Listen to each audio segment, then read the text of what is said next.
Well, anyway, before I know it, Mitchell's got a hold of the rope and he's climbing down into the waves from about 20 feet down. So I tossed my helmet down to him. Video Store of the Dead. Electric lamps on the front of it. Yeah, we have it. Suddenly the rope yanks. VHS, DVD, Blu-ray. Goes out and Mitchell starts shouting. We don't reserve copies. You either gotta come down and get it or you're gonna lose I it. see him. It's the boogeyman. Pull me up. Fuck you too, pal. My handle was going around so fast it flew up and flew. Welcome to the Last Video Store. I'm your host and the manager of the Video Store of the Dead, Bud Haddonfield.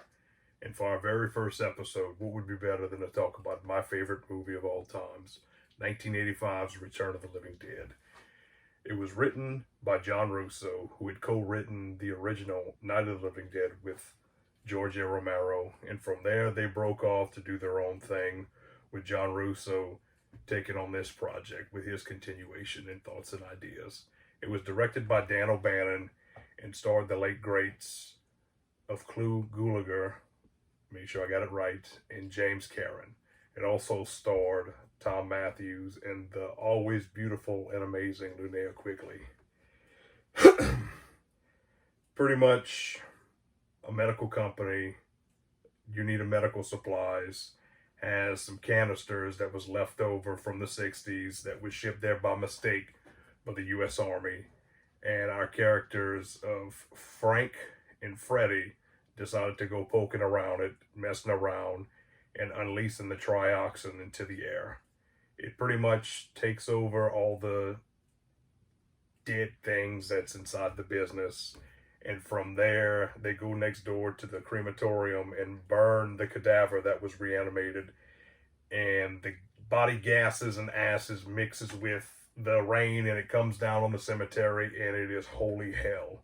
At the same time, you have Freddie's girlfriend and her friends who are typical 80s punks just hanging out in the graveyard. And when I tell you they make the best meals for these zombies, it's 100% great. You have some of the best special effects when you get to the tar man and Freddy's eyes when he gets burned. And there's not more than I can say about this movie besides going on and on. It spawned 4 sequels. 2 of them was pretty good. The last ones were direct to sci-fi original movies in the mid-2000s. But I would definitely say give it a chance. Scream Factory has just put it out in a brand new 4K Ultra HD Blu-ray. You can find it on DVD. If you want to spend some money, you can find it on Blu-ray from the original printing, and as well as VHS. But definitely give it a shot. Return of the Living Dead, I give it 5 stars out of 5 stars. So, thank you and tune in next time. All right, now that all the kids are to bed, we're going to talk about some of the great points of this movie. We get one pair, I'm talking 2 of the best looking movies in movie history. Best looking movies definitely in horror movie history. And I'm talking about my girl, Linnea Quigley. She is absolutely amazing in every aspect. Beautiful, smart, great actress. She's done so many great horror movies, talking about Night of the Demons. She had a small part in Nightmare on Elm Street Part 4. Pretty much you name it. Witch Trap, The Barn 2, Pumpkinhead 2, Blood Wings. All the great horror movies of the late 80s going into the early 90s, and now she's making a huge comeback in all these wonderful indie horror movies. We talking the beautiful Linnea Quigley. She gets fully naked in it, and there's this one scene where she takes off her bottoms, and if you know the history about this movie or the trivia, you know that she completely strips down. And when they were filming it, if you don't know, she took off her bottoms and she had her pubic hair exposed. And some of the crew members was like, you definitely can't show pubic hair. So she shaved it.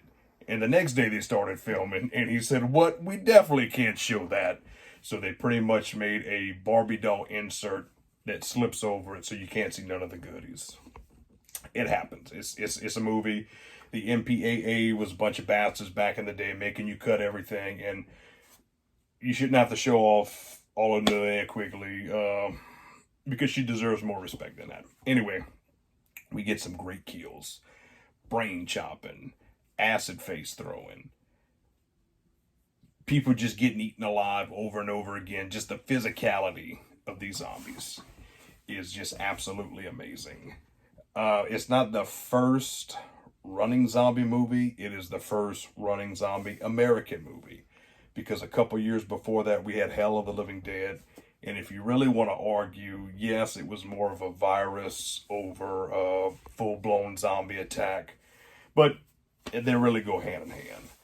You get a lot of comedic parts.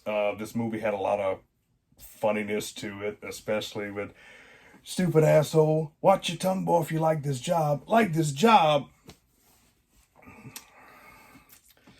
It's just one of those things you have to really watch and just sit back and just engulf all of it. There was a book that got put out that went over the whole series. There was documentaries. I know the Blu-rays includes both of them because they made one for the first film and then they made one for the second film, which is really good as well. Not as good as the first one, but it's definitely has its place in horror movie history. It deserves its respect. We got Joel Shepard, my homeboy, who played Spider, and he was also in he was also in Friday the 13th Part 5. We talking Miguel Nunez Jr., Mark Venturini, who also passed away. I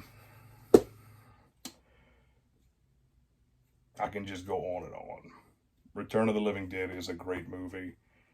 It has amazing writing. It has great acting. You got good-looking zombies. You actually feel for the characters in there because you're thinking, oh, man, you got to board up. You got to lock up the house. Make sure none of these guys get eaten. There's not much I can say. But seriously, check it out. You can find it on Amazon. I don't know if anything's streaming for free, but it's worth the $5 to $10. And if you really want to own a piece of this, go out and buy the Blu-ray or the HD Blu-ray or the DVD or the VHS. It goes really expensive because I was recently looking on eBay for it. But it's just one of those movies that if you're a true horror fan, and yes, unfortunately, classic horror going back to the 80s, it just makes us all feel really old. And I can just go on and on and on for my love for this movie. But check it out.